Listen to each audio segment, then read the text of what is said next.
The clinking of crystal glasses faded as my father, Richard Carter, stood at the head of the long table.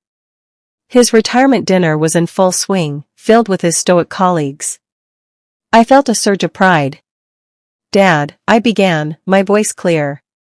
I wanted to share that my interior design startup just landed its biggest client yet. I smiled, hoping for a flicker of approval. He turned, his gaze cold and dismissive. A condescending chuckle escaped his lips. "Emma, please. We all know that's not a real career.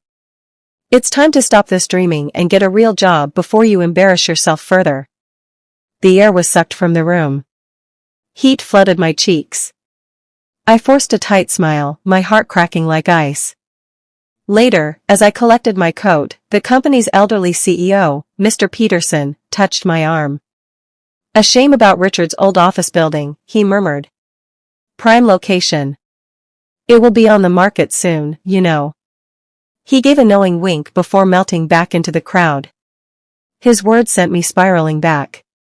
I was 10, showing my father a meticulously detailed crayon drawing of a castle. "Very nice, Emma," he'd said, not looking up from his newspaper. Minutes later, he'd ruffled my brother Andrew's hair for bringing home a B+ in math. That's my boy. My creative pursuits were always just nice. Andrew's conventional achievements were celebrated. Now, alone in my quiet apartment, I replayed the dinner on a loop. The mocking tone. The silent, pitying stares of his guests. The humiliation curdled into a cold, hard rage deep in my stomach. It was a familiar feeling, but this time it felt different. This time it felt final. Driven by a strange impulse, I opened my laptop. My fingers flew across the keyboard, searching for commercial real estate listings. I typed the address of my father's corporate headquarters. The page loaded. My breath hitched. It was there. Listed. A cold shiver ran down my spine. It was a sign. The realtor, a cheerful woman named Brenda, chattered as we walked through the cavernous, empty lobby. Such great bones. I wasn't listening. I was 9 years old again, sitting in the backseat of my dad's sedan, waiting for hours while he worked late upstairs.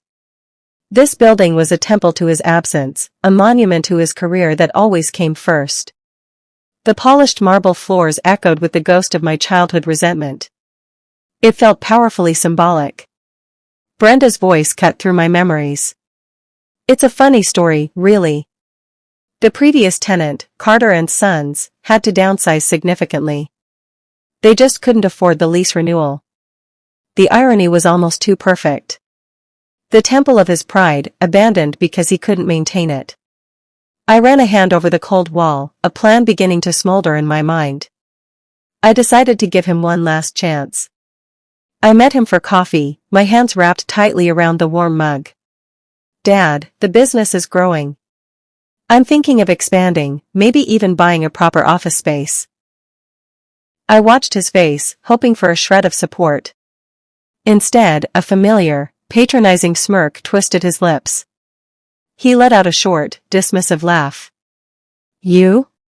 Buy commercial property? Don't be absurd, Emma. You can't even manage a steady paycheck from that hobby of yours." The words were a physical blow. Every dream he'd ever crushed, every dismissed achievement, crystallized in that moment. The smoldering plan in my heart burst into flame. I looked him dead in the eye, my voice dangerously calm. "You will regret saying that." I stood and walked away, leaving him with his coffee and his arrogance. I threw myself into my plan, codenaming it Project Phoenix. My company, Studio Ember, needed a powerful pitch. I spent weeks perfecting my portfolio, focusing on my vision, transforming cold, outdated corporate spaces into vibrant, sustainable, and human-centric environments. I reached out to investors who valued innovation over tradition. I studied the blueprints of my father's old building until I knew every electrical conduit and plumbing line.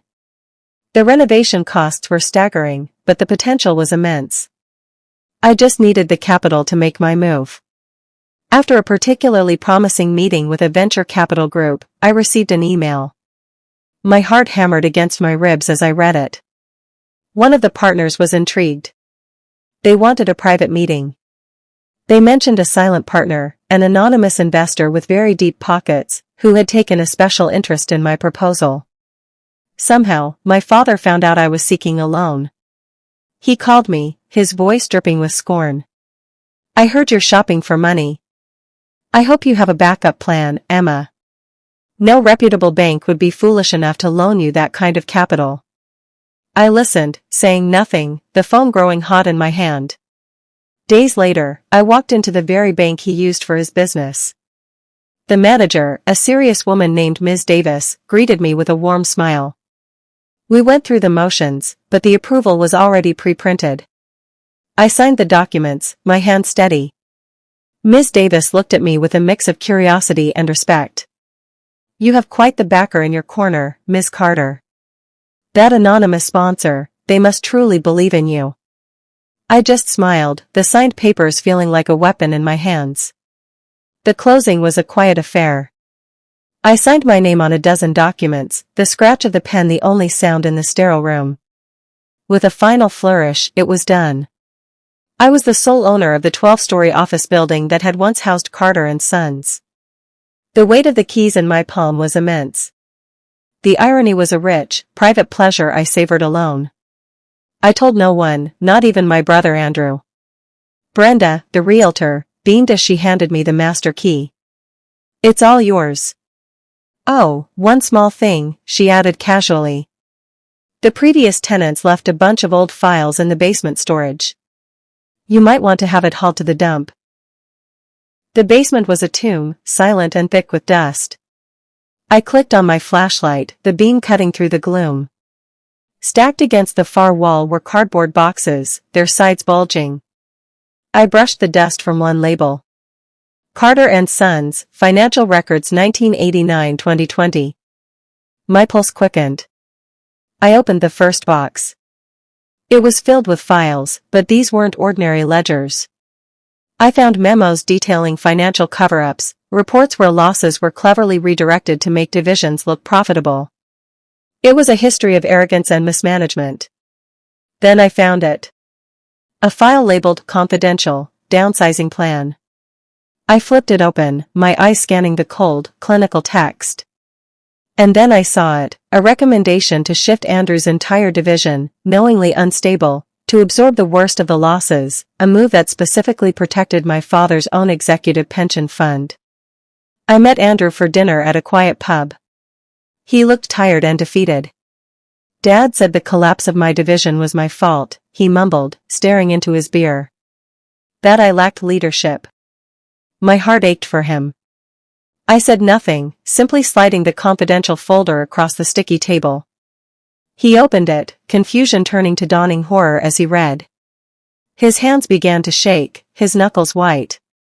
He finally looked up at me, his eyes wide with a mixture of rage and devastation. "Emma," he whispered, his voice cracking. "If this ever gets out, Dad's entire legacy, it would be finished. Erased." I started with the lobby. I ripped out the cold marble and imposing reception desk, replacing them with warm, reclaimed wood, living green walls, and comfortable seating areas. It was no longer a corporate lobby, it was a creative hub. To celebrate, I hosted a small open house for local business owners. The energy was electric. Of course, my father heard about it. He left a mocking voicemail. I saw the pictures online. Very colorful. "I'm glad you're finally having fun playing designer." I deleted it without responding. The next morning, I saw it. A local business blog had featured the event. The photo they used showed the new plaque beside the entrance, clear as day, *Ember Studios, rising from the ashes. The post was already getting shared. My phone rang, the screen flashing Dad. I took a deep breath and answered. His fury was a palpable force. "What the hell do you think you're doing, Emma? How dare you defile that building? That was my company's home." I waited for him to finish, my calm a stark contrast to his storm. "You're confused, Dad," I said, my voice even. It's not your building. It's your old building. There was a stunned silence on the other end, followed by a sharp, guttural sound of rage. Then, a dial tone. He'd hung up. The next morning, my assistant buzzed me, her voice nervous. "Emma, your father is here. And he doesn't look happy." He stormed into the lobby, his face purple with anger. He barely recognized the place. "What have you done?" he seethed, gesturing wildly at the warm, open space. This was a place of business. Of pride. I stood my ground, looking around at the space I had created. "And now it's mine," I said softly. His tirade was cut short as the main elevator doors opened. Out stepped Mr. Henderson, the man who had been my father's second-in-command for 2 decades, the one who had ultimately delivered his pink slip. Henderson walked straight over to me, shaking my hand warmly. "Emma, the place looks incredible. Just incredible." My father stood frozen, watching his former subordinate praise the daughter he'd dismissed. After he left, Mr. Henderson lingered. "Don't let your father get to you, Emma," he said quietly. The stories that man could tell. His pride cost a lot of good people their jobs. The market changed, and he refused to adapt. He thought his way was the only way. It was then I understood my father wasn't just a tough parent, he was a flawed leader whose legacy was built on sand. A few days later, a thick, embossed envelope arrived at my studio. It was an invitation to my father's legacy celebration at the prestigious Oak Hill Country Club. The irony was thick enough to taste. The country club was filled with the same people from his retirement dinner. Richard was holding court, a glass of whiskey in his hand. "Built it all from nothing, you know. No handouts," he boasted. A hush fell as I walked through the crowd. He spotted me, his eyes narrowing. Well, he announced loudly, ensuring everyone could hear. "Look who it is. Still chasing your little art projects, I see?" I gave him a serene smile. "You mean the one inside the office building you used to own?" My voice carried in the sudden silence. The entire room froze, all eyes darting between my father's stunned face and my calm one. A nervous titter went through the crowd. My father forced a laugh, trying to play it off. "She's always had quite the imagination." But the damage was done. Mr. Peterson, the old CEO, materialized at my side, steering me away from the crowd. "Emma, is it true?" he asked, his voice low and intense. "You own the old Carter building?" I nodded. "We've been looking for a new central office. Our current space is a disaster. We'd like to discuss leasing 2 full floors." He paused, letting the magnitude of the offer sink in. "If you're open to it, of course." The negotiation was brisk and professional. I was no longer his employee's daughter, I was a landlord. I held firm on my terms, triple the old rent, with strict green building clauses they had to adhere to. Their lawyers balked, but Mr. Peterson, seeing the value in the newly redesigned, modern space, overruled them. They signed the 5-year lease. When my father found out, the explosion was nuclear. His voicemails were frantic, furious. His old company, the one that had cast him out, was now paying his daughter a fortune to exist. The power shift was absolute. He showed up at my office a week later, but the fury was gone, replaced by a desperate, wild look in his eyes. "Emma, you have to lower the rent," he begged, his shoulders slumped. He looked old. "At that rate, they'll have to make massive cuts. People will lose their jobs.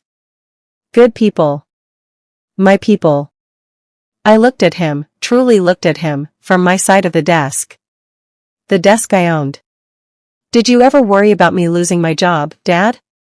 I asked quietly. "When you told me my dreams were embarrassing?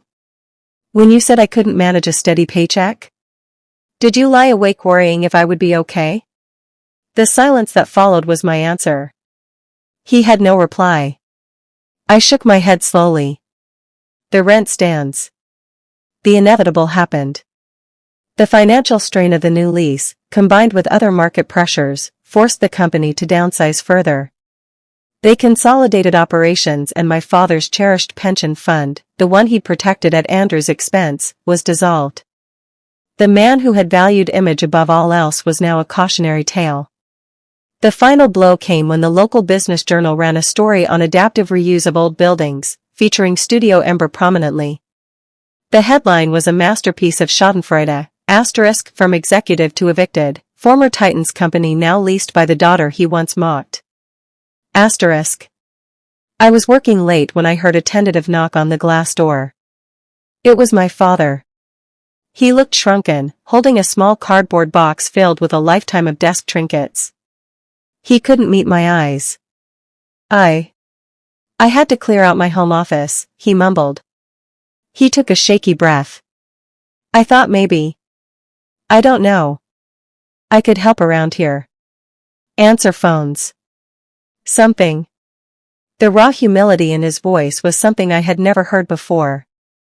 The man who had built an empire on certainty was now asking for a place in the world he'd ridiculed. I looked at this broken man, my father, and felt the sharp edges of my vengeance soften into a complicated ache. I didn't make him answer phones. I gave him a new title, consultant for emerging talent. His job was to mentor my junior designers and interns. He was to teach them what he knew about business ethics and client management, but from a place of humility, not arrogance. It was a profound demotion, and he knew it. He accepted without argument. A few days into his new role, Andrew stopped by to see the studio. He stood in the doorway, watching our father, once a commanding CEO, patiently explaining project timelines to a 22-year-old. He didn't say a word, just gave me a slow, meaningful nod of approval. Weeks passed. My father was quiet and diligent. One afternoon, I was walking past the breakout area where he was sitting with a group of interns. I heard one of them, a bright young woman named Chloe, whisper to him, "Is it true you're Emma's dad? The one who told her to get a real job?" I froze, expecting him to deflect or get angry. Instead, he just nodded, a sad look on his face. "I did," he said quietly. "It was the worst advice I've ever given anyone." Later, I found a single sheet of paper on my desk, placed squarely in the center. In his precise, formal handwriting, it read, "I am proud of you, finally. Dad." I stared at the words until they blurred. Chapter 22. I found him tidying the supply closet, a task he'd taken upon himself. "Dad," I said, my voice thick. "Lunch?" We went to a small sandwich shop nearby, not the fancy clubs he was used to. We talked.